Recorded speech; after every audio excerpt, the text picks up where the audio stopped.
Perkenalkan, nama saya Armen Umlondo Awang dari kelas 5 PI, Ilmu Politik,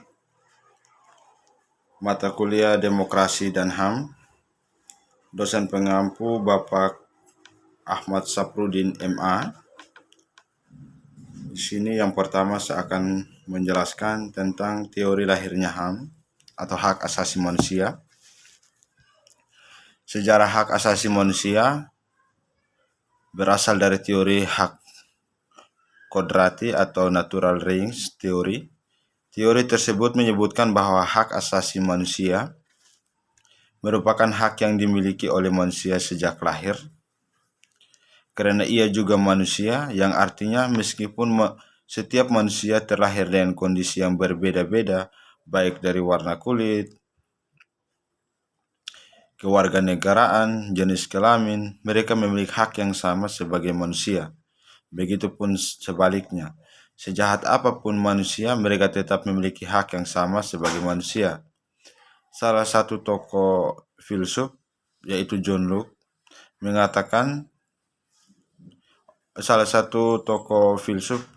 mengemukakan teori kodrati.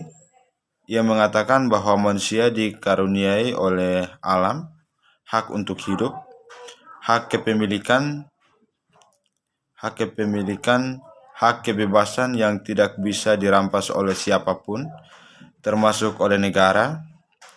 Pemikiran tersebut dikenal dengan istilah kontrak sosial. Apabila pemimpin di suatu negara mengabaikan tentang kontrak sosial tersebut, maka rakyat di negara tersebut berhak menurunkan kepemimpinannya. Pemikiran John Locke mengenai gagasan hak kodrati dan kontrak sosial memiliki dampak terhadap revolusi di Inggris, Amerika Serikat, dan Prancis.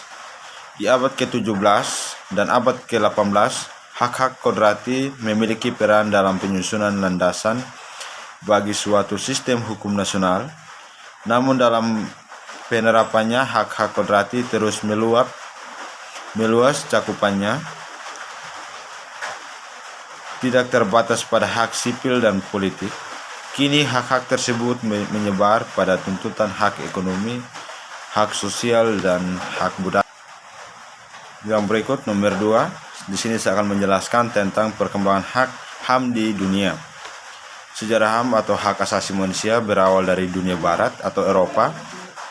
Seorang filsuf Inggris pada abad ke-17 yaitu John Locke merumuskan adanya hak alamiah natural rights yang melekat pada setiap manusia, yaitu hak atas hidup, hak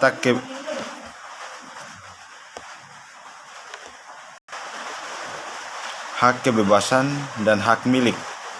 Pada masa itu hak masih terbatas pada bidang sipil atau pribadi dan bidang politik. Sejarah perkembangan HAM ditandai dengan adanya 3 peristiwa penting di dunia barat, yaitu yang pertama Magna Carta, yang kedua Revolusi Amerika, dan yang ketiga Revolusi Prancis. Magna Carta tahun 1215 yaitu tentang piagam perjanjian antara Raja John dan dari Inggris dengan para bangsawan, yang disebut Magna Carta, yang isinya adalah pemberian jaminan beberapa hak oleh raja kepada para bangsawan beserta keturunannya, seperti hak untuk tidak dipenjarakan tanpa adanya pemeriksaan pengadilan. Jaminan itu diberikan sebagai balasan atas bantuan biaya pemerintahan yang telah diberikan oleh para bangsawan.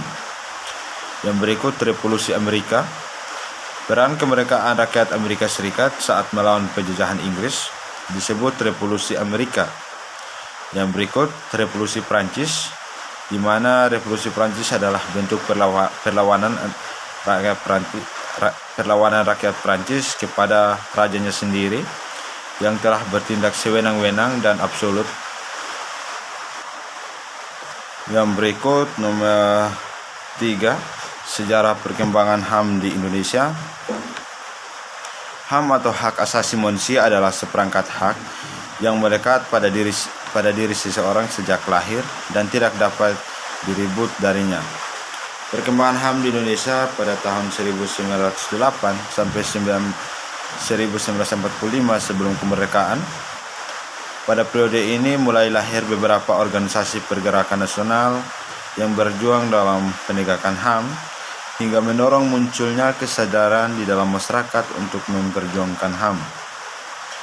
Pada tahun 1945 hingga sekarang, pasca kemerdekaan, pada periode ini muncul penekanan pada hak-hak dasar seperti berekspresi, hak untuk bebas dari penjajahan dalam bentuk apapun, memeluk agama dan lain sebagainya.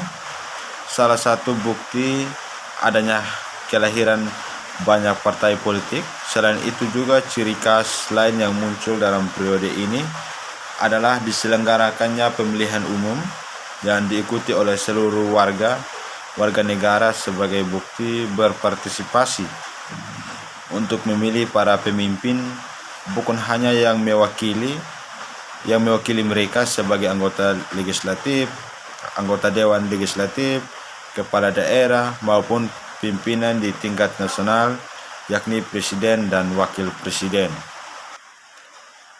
Yang terakhir, generasi perkembangan HAM. Generasi perkembangan HAM ada 3. Generasi pertama adalah hak asasi manusia. Generasi pertama pada dasarnya berurusan dengan kebebasan dan kehidupan politik. Yang pertama, hak asasi manusia. Generasi pertama pada dasarnya berurusan dengan kebebasan dan kehidupan politik. Dalam kata lain, hak ini merupakan hak sipil dan hak politik. Contohnya adalah hak atas kehidupan, kesetaraan di mata hukum, kebebasan berpendapat, hak untuk mendapatkan proses hukum yang adil, hak kebebasan beragama, dan hak untuk mengundi dalam pemilu. Hak-hak ini dipelopori oleh Deklarasi Hak-Hak di Amerika Serikat dan Deklarasi Hak Asasi Manusia dan Warga Negara di Prancis pada abad ke-18.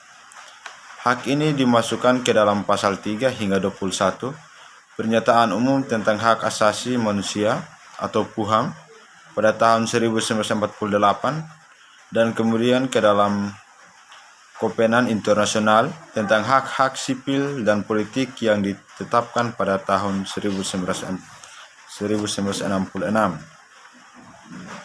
Pada generasi yang kedua, hak asasi manusia generasi kedua pada dasarnya adalah hak ekonomi, hak sosial, dan hak budaya.